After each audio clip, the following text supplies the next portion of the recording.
Ladies and gentlemen, I urge you to listen closely. There is an invisible enemy far more destructive than poverty, illness, or even war. It does not wear a uniform. It carries no weapon. It seeps into your mind silently, without permission. And if you are not careful, it will destroy every ambition you hold dear. I call them the 6 ghosts of fear. They do not scream, they whisper. They dwell not in your surroundings, but in the silent chambers of your own mind. And if you fail to recognize them, they will sabotage your future, poison your relationships, and cripple your power to think, act, and believe. It took me over 20 years to study the most powerful minds in the world, presidents, inventors, industrial giants, and what I discovered is this: all success begins in the mind, but so does all failure. These fears, poverty, criticism, ill health, loss of love, old age, and death, are mental diseases. And the moment you allow even one to take root in your consciousness, it invites all the others to feast upon your soul. But here's the truth I came to share. Fear can be defeated. Yes, you heard me. Fear can be mastered. It can be banished. And in this message, I shall reveal to you how. By the end of our time together, you will not only understand the nature of these 6 ghosts, but you will also know how to cast them out and walk forward unafraid into a life of purpose, abundance, and power. Let us begin the journey. The fear of poverty. Of all the ghosts that haunt the corridors of the human mind, none are more insidious, more paralyzing, or more destructive than the fear of poverty. It is the cruelest of taskmasters. It does not strike with violence. It erodes with subtlety. It does not shout. It whispers doubt.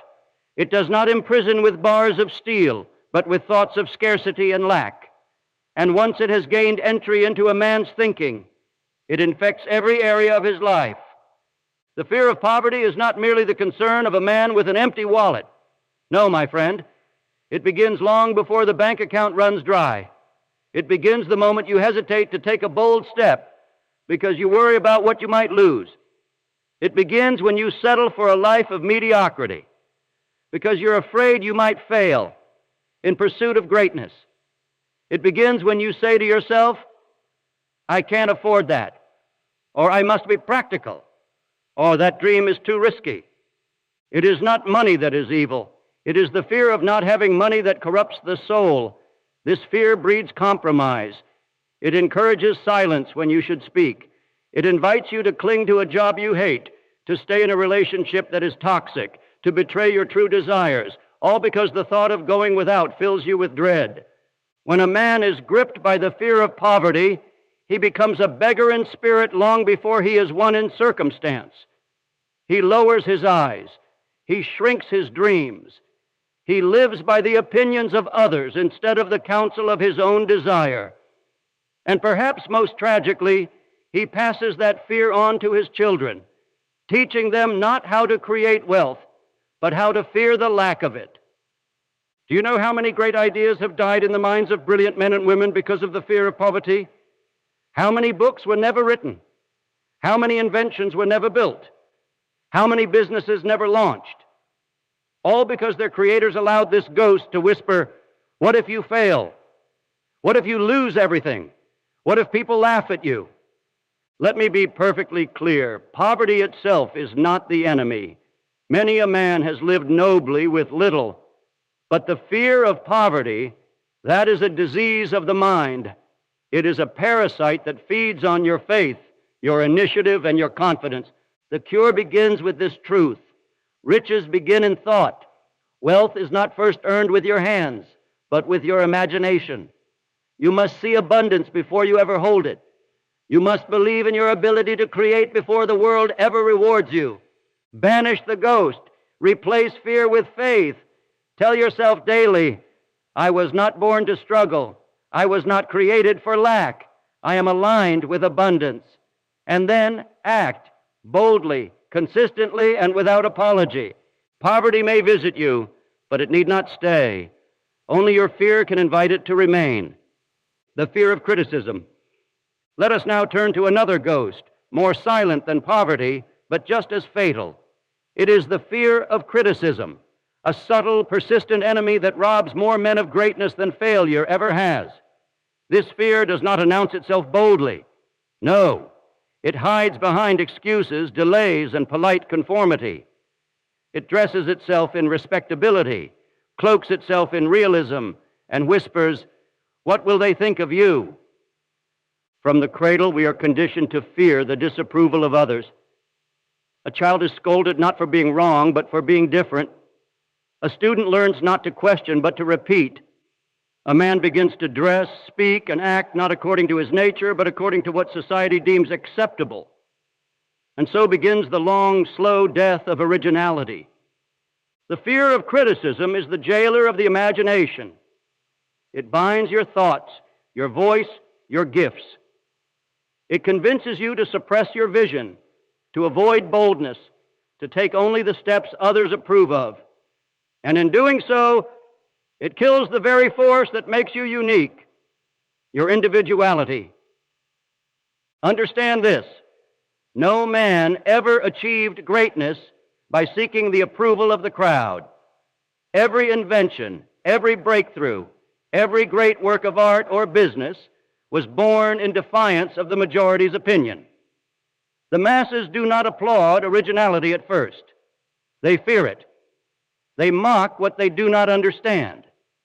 And so the man with vision must learn to stand alone. Why do we fear criticism so deeply? Because we crave acceptance. We wish to belong. But herein lies the paradox. The more you dilute yourself to fit in, the less of you there is to be accepted. The very attempt to please all results in pleasing none, including yourself. This fear manifests in many forms. The artist who never publishes his work, the entrepreneur who delays her launch until it is perfect, the speaker who holds back his truth.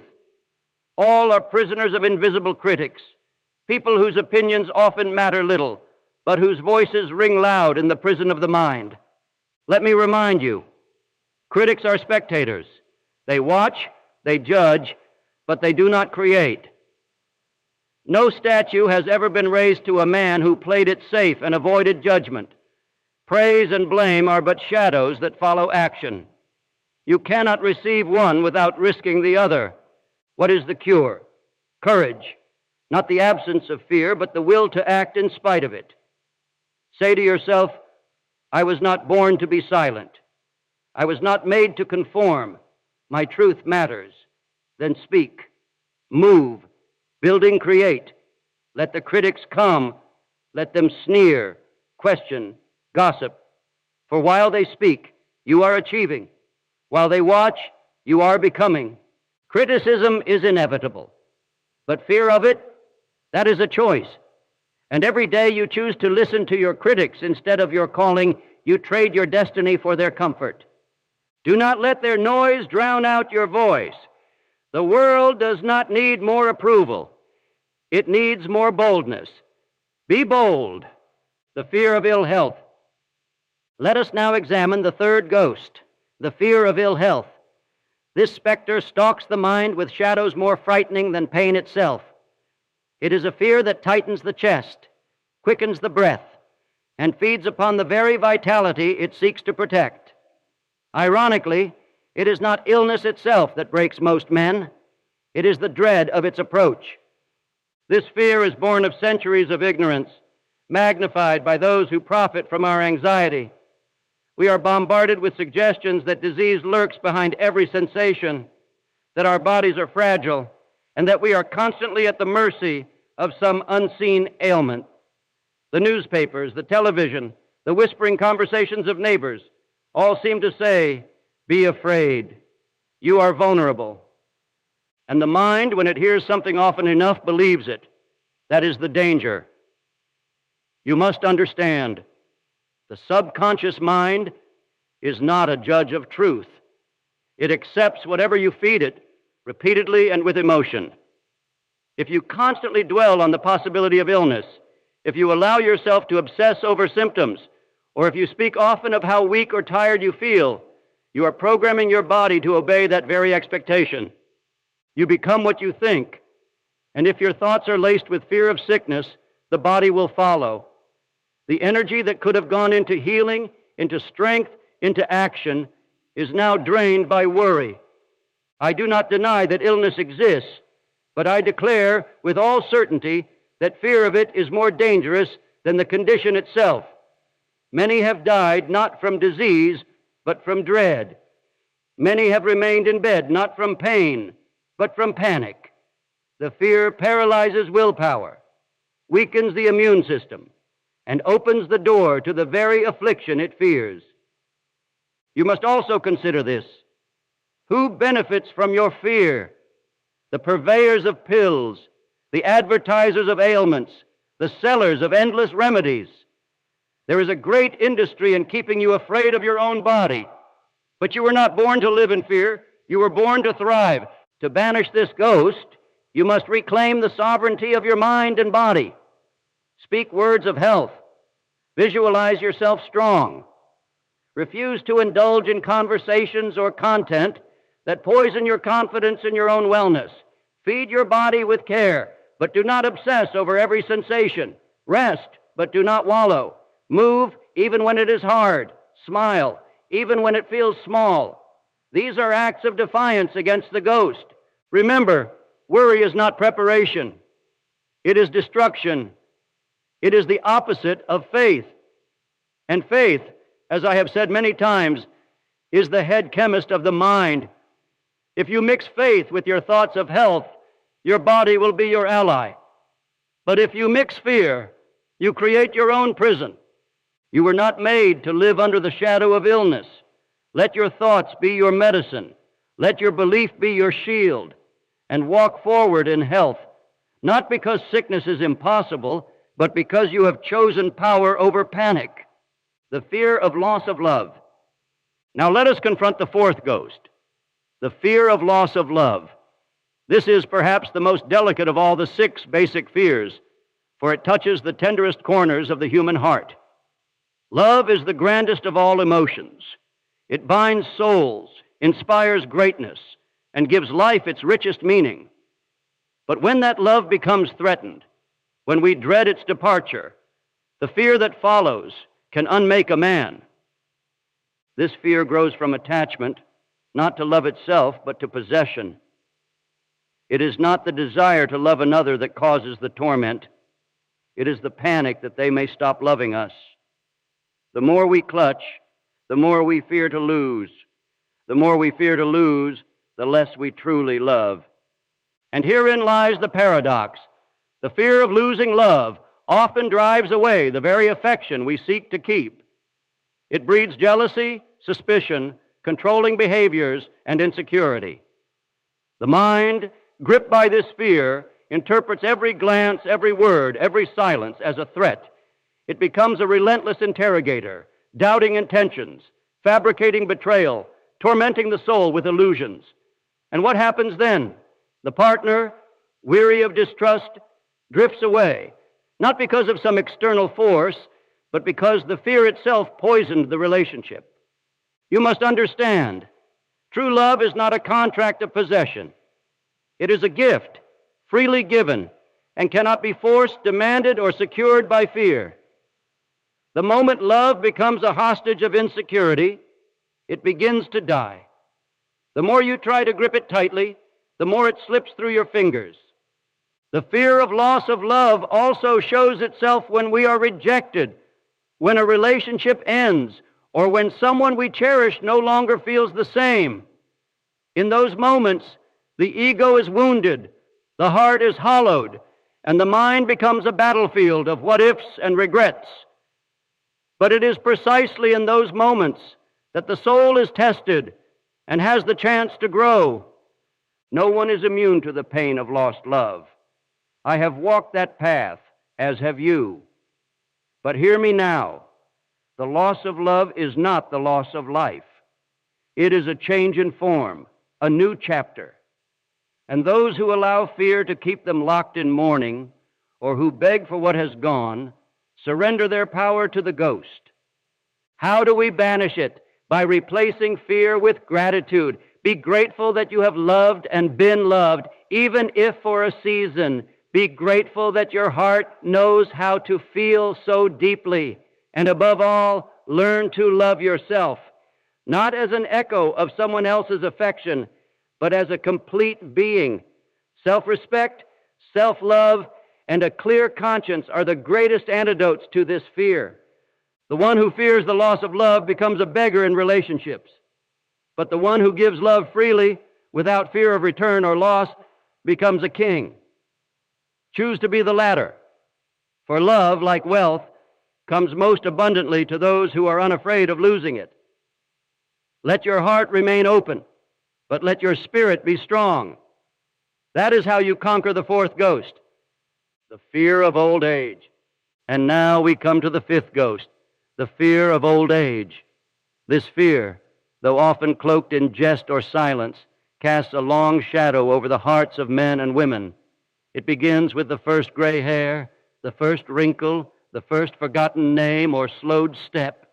And like a whisper growing louder in the corridors of the mind, it begins to speak lies, that your best years are behind you, that your usefulness is fading, that the world belongs to the young and vibrant and no longer has room for you. What a deception this is, for age is not a curse, it is a crown. The years do not take away your power, they reveal it. Every line on your face is a story of survival, every scar a mark of wisdom earned. And yet so many recoil from the mirror, ashamed of their age, fearing they are becoming invisible, irrelevant, or burdensome. This fear, like the others, is a thief. It steals joy from the present and dignity from the soul. Why do we fear aging? Because society tells us that youth is glory and age is decay. Advertisements shout it, magazines flaunt it, industries profit from our dread of the inevitable, and so we buy, die, hide, and pretend, desperate to stay young, not in spirit, but in appearance. And still, time marches on. But here is the truth I discovered. Age, properly embraced, is a reservoir of unmatched strength. In youth, we have energy, but in age, we have vision. In youth, we act with impulse, but in age, we act with insight. The man who has lived long and learned well carries within him a compass, a torch, and a map, gifts no young man yet possesses. The fear of old age also arises from the belief that we are running out of time, that it is too late to start anew, that dreams must be buried with the passing of youth. But let me remind you, Colonel Sanders built an empire after 65. Benjamin Franklin helped birth a nation in his 70s. And the mind, if kept active and inspired, never truly grows old. What makes a person old is not years, but stagnation. When you stop dreaming, when you stop learning, when you stop striving, that is when age becomes decay.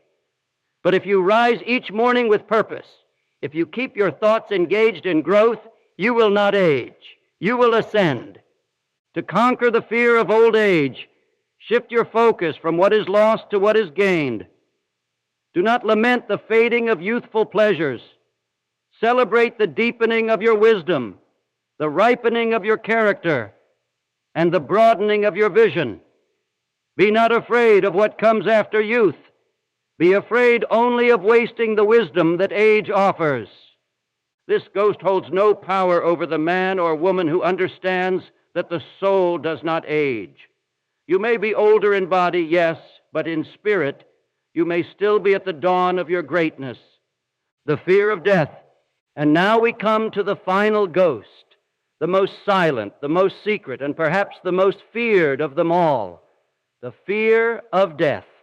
This is the shadow that follows every man from the moment he becomes aware of life itself.